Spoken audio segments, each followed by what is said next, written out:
Olá pessoal, concurseiros, vestibulandos, tá? Vamos aí a mais uma aula de Química na nosso canal Química Atuante com o professor João Guilherme. E na aula de hoje nós iremos estudar ligação iônica. Lembrando que tem um outro vídeo, a parte 1, que é ligação química, né? Você pode procurar aí no canal, tá ok? Então por que esse conteúdo ele é muito importante? Pessoal, alguns alunos perguntam, professor, ligação química ela é muito importante.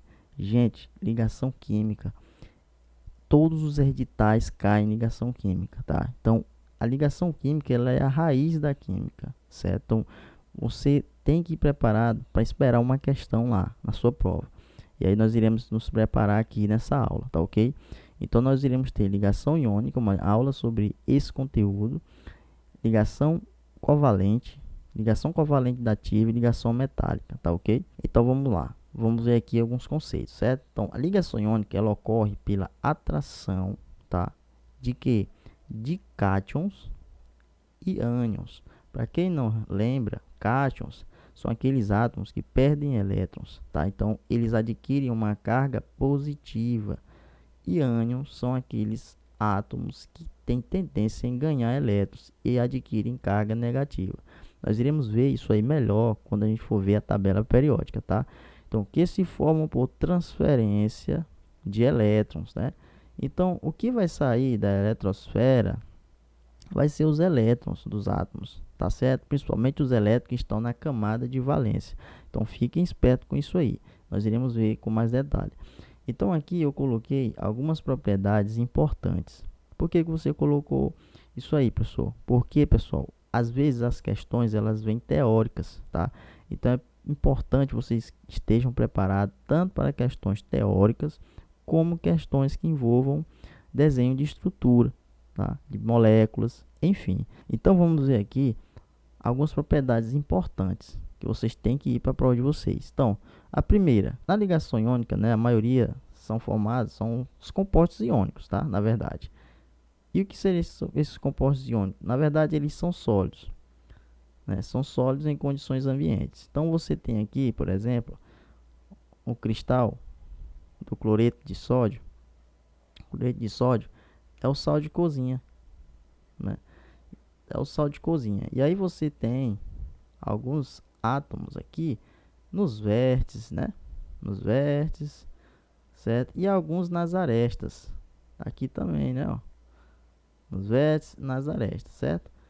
E aqui no composto iônico cloreto de sódio, você tem sódio, aí que é o Na na tabela periódica, e você tem o cloro, certo? Então você tem a ligação química que ocorre entre esses dois átomos, tá certo? Professor, por que existe essa ligação química? Lembrando que a ligação química ela ocorre porque os átomos eles tendem a adquirir estabilidade, tá? Então, por isso que eles procuram ligar entre si, tá ok? A segunda propriedade possui altos, tá pessoal? Altos o que? Ponto de fusão, tá? E ponto de ebulição. Lembrando que ponto de fusão é a passagem do estado sólido para o estado líquido e ebulição do estado líquido para o estado gasoso, tá? Com formação de bolhas, tá? E uma temperatura elevada, ok? Terceira, suas estruturas cristalinas são definidas, tá? Então a gente tem aqui, ó, o cloreto de sódio. No meu desenho não está muito legal, mas aqui você tem um cristal, né? Cúbico de face centrada, tá? Enfim, então aqui é só para mostrar que ele tem estruturas que são bem definidas, tá certo? Terceiro, geralmente são solúveis, né? Ó. Então eles se dissolvem, né? Em que? Em solventes polares, tá? Então guardem essa informação, pessoal, que ele é muito importante. Então, por exemplo, você tem aqui a água, né? Então, quando você coloca sal na água, você vai ver que o sal ele vai se dissolver, né? Ele vai se dissolver. Então parece que ele desaparece dentro do recipiente, mas ele está lá porque você vai tomar água e você vai perceber que a água está salgada, não é isso? Então, solvente polar ele dissolve substâncias polares. Solvente apolar se dissolve em solvente em substâncias apolares se dissolvem em solventes apolares, tá?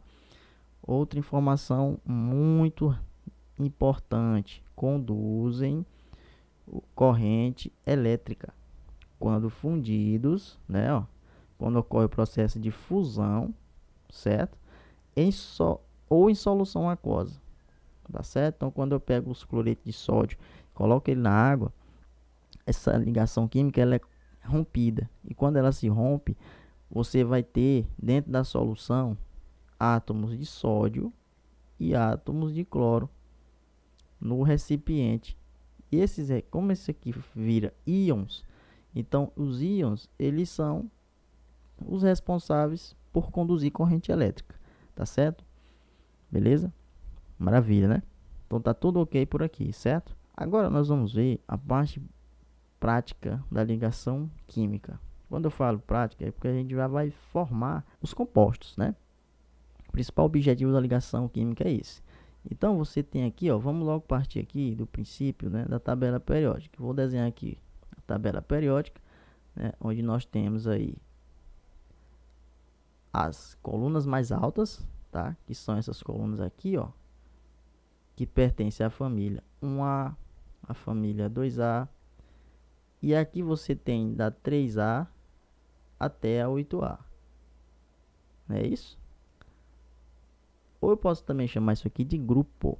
Eu vai de 1, né, até 18. Ok? Certo? Isso aqui foi explicado na aula de ligações químicas. Quando é que eu utilizo essa nomenclatura de A? Quando eu estou tratando de elementos representativos. Quando eu utilizo A, B, aí eu já estou me referindo aos elementos de transição. Lembrando que ligações químicas para esses elementos aqui é um outro tipo de teoria, tá certo? O que eles vão cobrar na prova de vocês são os elementos representativos, tá ok?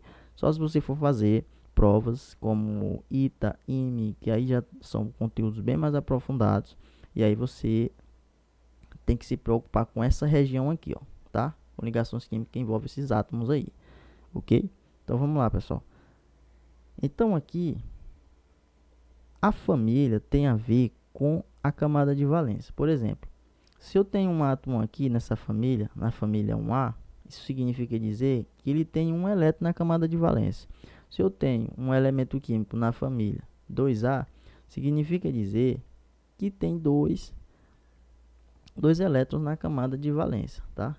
Se tem elemento na família, significa dizer que ele tem 3 elétrons na camada de valência, certo? Bem, então vamos aqui, ó, citar o exemplo do nosso cloreto de sódio. Cloreto de sódio é a ligação química entre o sódio e cloro, não é verdade? O sódio, eu já vou colocar o valor aqui, que nas provas, consequentemente, eles colocam o número atômico, tá? E aí você tem duas alternativas. Como é que eu posso resolver, professor? Fazer a ligação química. Você pode utilizar a distribuição eletrônica de Linus Pauling para descobrir quantos elétrons ele tem na camada de valência. Então você faz isso aqui, ó. 1s2, 2s2, 2p6. Aqui já deu 10, né? A distribuição eletrônica. Só que tem 11. Então vai para um nível maior, que é o 3s1. Lembrando que a camada de valência, pessoal, ela é o maior nível. E aqui nós temos 3 níveis: nível 1, nível 2 e nível 3. Então o maior nível é esse aqui, ó, 3. Ou seja, a camada de valência ela tem um elétron. Tem um elétron para o átomo de sódio. Agora eu vou colocar uma informação aqui muito importante, ó. Os átomos que têm 1, 2 e 3 elétrons na camada de valência, eles perdem. Vou colocar aqui, que é para você não esquecer. Perdem, letra maiúscula. Os átomos que têm 5, 6 e 7 elétrons na camada de valência, eles ganham. Professor, eles ganham e perdem o que? Elétrons, tá? O elétron é a partícula ou moeda de troca, no mundo atômico, tá? Então, esse número 1 aqui, ele vira um ponto ou um asterisco. Então, o sódio, estou representando o mesmo elemento, ele tem um asteriscozinho representando um elétron, tá certo? Ah, entendi. Então, quer dizer que esse 1 significa que ele tem um elétron. Exatamente. Agora, e como você falou que ele estava lá na família, 1A, qual é a relação? Pessoal, se ele tem um elétron na camada de valência, ele vai pertencer à família, esse F aqui é de família 1, família 1, tá? E por que ele é A? Porque ele está localizado em uma região em que o bloco é o bloco S. Por isso que a gente coloca A. Se for S ou P, a família é A. Se for D, que é esse bloco aqui do meio, tá? Aí já vai, a gente entra nos elementos de transição, que aí a gente utiliza B, né? Que são as famílias B, tá ok? Bem, então o que é que acontece? Se na prova você tiver uma tabela, que às vezes você não tem, né? Algumas provas eles colocam, outras não, mas se você tiver a tabela disponível, então você pode olhar aqui na tabela a família, e aí você vai saber quantos elétrons ele tem. Ah, então quer dizer que se eu soubesse que o sódio ele está na família 1A, eu não precisaria fazer essa distribuição. Exatamente, você não precisaria. Você colocaria só Na e esse asterisco aqui representando que ele tem um elétron. Então vamos fazer isso aqui agora para o cloro sem fazer a distribuição eletrônica. Bem, então aqui você tem o cloro. O cloro eu já vou dar aqui a cola para vocês, ó. O cloro ele está na família 7A. Você pode conferir em alguma tabela aí que você tenha. Então, se ele está na família 7A, vamos utilizar o mesmo raciocínio. Ele está na família 7, porque ele tem 7 elétrons na sua camada de valência. Exatamente. Então, você vai fazer o que? Vai colocar 7 elétrons aqui que ele tem. E lembrando que os elementos representativos, né, eles se estabilizam com 2 elétrons ou com 8 elétrons. Isso aqui a gente chama de regra do octeto, ou seja, 8, né? 8, com exceção dos átomos que se estabilizam como hélio, né? Agora vamos retornar aqui para o nosso esquema. Os átomos que têm 1, 2 e 3, eles perdem. Os átomos que têm 5, 6 e 7, eles ganham, não é isso? Então, como esse sódio tem 1, ele vai perder esse elétron. Ele vai perder esse elétron, tá? E aí você vai fazer o seguinte, você coloca uma seta partindo de quem perdeu para quem vai ganhar, né? E aí, como esse cloro ele tem 7, então ele ganha. E aí, ó, a gente já pode até colocar aqui o elétron vindo do sódio, o asterisco. Ou seja, o cloro se estabilizou com 7. E o sódio, professor? O sódio ficou sem nada, mas ele nem ficou com 2 e nem com 8. Pessoal, o elétron que ele perdeu é da camada de valência. Quando ele perde esse elétron da camada de valência, o que vai valer para ele agora vai ser a camada mais interna, que é a camada que corresponde ao nível 2. Então, no nível 2, ele tem aqui, ó, olha só, 2 aqui, com mais 6 dá 8, então ele está estável. Beleza? Show. Então, vamos lá. Coloque um outro exemplo, para a gente entender melhor. Então, vamos lá, pessoal. Agora eu vou colocar aqui o magnésio. O magnésio ele tem número atômico 12. A ligação entre o magnésio e o flúor. O flúor tem 9. Então, se você tiver acesso à tabela, você vai apenas aqui na tabela.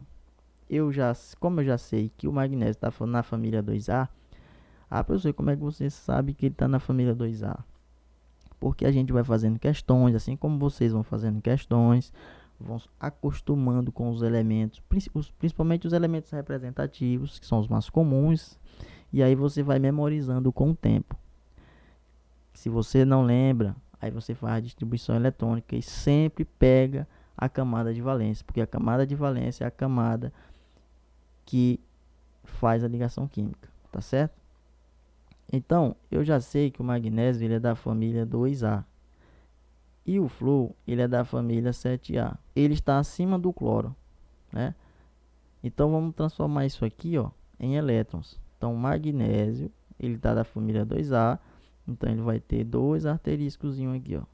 Cada asterisco corresponde a um elétron, que é 2 para o magnésio. O flúor, ele tem 7, então 1, 2, 3, 4, 5, 6. Preencher aqui, né? Fica legal. 3, 6, 7. Bem, então vamos lá. O magnésio tem 2, então, opa. Professor, detalhe o 2 lá, para a gente enxergar melhor. Olha aqui, ó. O magnésio tem 2, ó. E o flúor tem 7. Então vamos lá. Vou pegar aqui a caneta. Então vamos lá, ó. Um elétron do magnésio vai vir para o flúor. O flúor precisa de quantos? Apenas de um, porque ele já tem 7. Então ele precisa de um elétron para ele atingir, ó, 8 e seguir a regra do octeto. Professor, mas aí quando ele ganha esse elétron, o magnésio ainda fica com um elétron. Então o que nós podemos fazer? A gente precisa estabilizar o magnésio, pessoal. Ele precisa perder esse elétron, ele não pode ficar com esse elétron aqui livre. Então para ele perder, eu tenho que criar um outro átomo. Aí a dúvida que surge é, eu vou criar um outro magnésio ou um outro flúor? Gente, se a gente criar magnésio, a gente vai estar colocando mais elétrons aqui. E esse flúor, ele não suporta mais acomodar elétrons.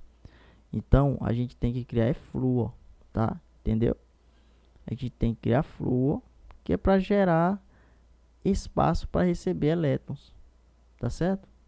Então, vamos criar aqui mais flúor. Então, eu coloco o flúor, eu já sei que o flúor tem 7 elétrons, ó, 3, 6, 7. Então, ele vai receber mais um elétron aqui do magnésio. Então, agora o magnésio perdeu seus 2 elétrons, inclusive ele vai virar um cátion, 2 mais, porque ele perde 2. E o flúor, como ele recebeu um elétron, ele fica menos. Ele fica menos, porque ele ganhou um elétron, e elétron tem carga negativa. Então, vamos voltar para o exemplo anterior. O sódio, como ele perdeu, ele fica 1 mais, porque ele perdeu um elétron. E o cloro, como ganhou, ele fica 1 menos, porque ele ganhou um elétron, tá? E esse flúor aqui também ganhou um elétron. Agora a gente vai fazer a fórmula molecular. Então, algumas provas, pessoal, a grande maioria colocam os átomos e pedem que composto irá formar. E aí eles colocam na alternativa a fórmula, tá? A fórmula, que é o objetivo da maioria das bancas das provas. Então, nesse caso aqui, se pedir a fórmula eletrônica de Lewis, você vai colocar em colchetes, tá? Então, vamos colocar aqui, ó, Na, já coloquei ele aqui dentro. Como ele perdeu, eu não coloco nada aqui dentro, ó. Deixo sem elétron, porque ele perdeu o elétron. Opa, vamos apagar aqui. Então, eu não coloco nada, tá certo? Então, como ele perdeu, você coloca mais aqui, ó. E o cloro, ele ganhou. Então, você coloca os 7 que ele já tem, né, na sua camada de valência, 7, e coloca um que ele ganhou. Inclusive, eu vou colocar aqui em azul, só para destacar aqui, ó. E por isso que a gente coloca o elétron diferente de um átomo, um com asterisco e o outro em forma de pontos, por exemplo.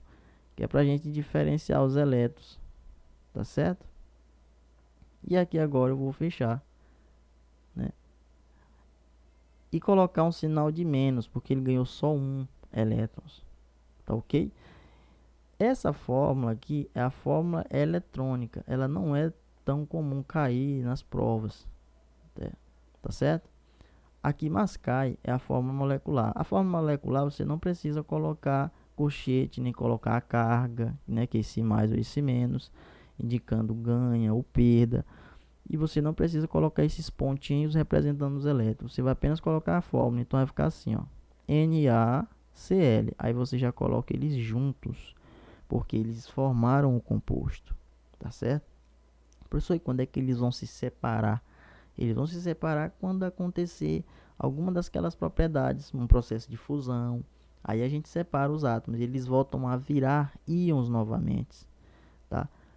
Quando a gente joga ele na água, né? Porque a água tem uma entalpia e ela quebra essa ligação, e quando ela quebra essa ligação, o sódio ele vira cátion positivo e o cloro ficando negativo, fazendo que a solução ela fique eletrolítica, ou seja, ela passa a conduzir corrente elétrica, tá? Então, a maioria das provas, pessoal, fiquem alerta quanto a isso, ó. Elas pedem, né, as alternativas, elas pedem já o composto formado. Ah, professor, então faça essa outra aqui. O magnésio, se eu for pedir a fórmula molecular, aqui, ó. Então você já coloca assim, ó, MgF2. Por quê, professor? Porque você usou um magnésio e você utilizou dois flúor. Você utilizou dois flúor. Professor, tem uma outra maneira de fazer? Tem. Se você colocar aqui, ó, magnésio, e você lembrar que ele é da família 2A, então se ele é da família 2A, ele perde 2 elétrons, então 2 mais, tá? 2 mais. E se você lembrar que o flúor é da família 7A e ele precisa ganhar somente um elétron, aí você coloca 1 menos. E aí você faz uma regra do X. Ou seja, essa carga que está aqui, ela vem formando o índice aqui, ó, do átomo vizinho. E a carga que está aqui vem para o índice aqui do átomo vizinho, que está formando a ligação. Então a gente vai chegar na fórmula molecular, que seria isso aqui, ó. Mg, como esse aqui é 1 e ele veio para o magnésio, não precisa vocês colocarem. Ele já é omisso, tá? Ele fica omisso, ou fica oculto. E o flúor, ele vai ficar aqui, ó, 2. Professor, e essa carga a gente não coloca mais, não? Não precisa colocar mais, tá certo? Então, a fórmula molecular seria essa aqui. Outra coisa, pessoal. Observem aqui na nossa tabela que a ligação ela ocorreu entre um átomo do lado esquerdo da tabela. Aqui, ó, do lado esquerdo da tabela. E o outro átomo do lado direito da tabela. Então, isso é característico da ligação iônica. A ligação iônica ela ocorre entre um metal e um ametal. O que significa ametal? A mesma coisa que não metal, certo? Então, ocorre entre átomos que estão em lados opostos da tabela periódica. Às vezes, isso aí é perguntado também nas provas. Ligação iônica ocorre entre metal e metal? Errado. Ligação iônica ocorre entre ametal e ametal? Também errado. Ligação iônica ocorre entre metal e não metal. Pessoal, se vocês gostaram da aula, esmaga o like, compartilhe para os seus amigos e segue a próxima aula, que será de ligação covalente dativa. Um grande abraço e até a próxima.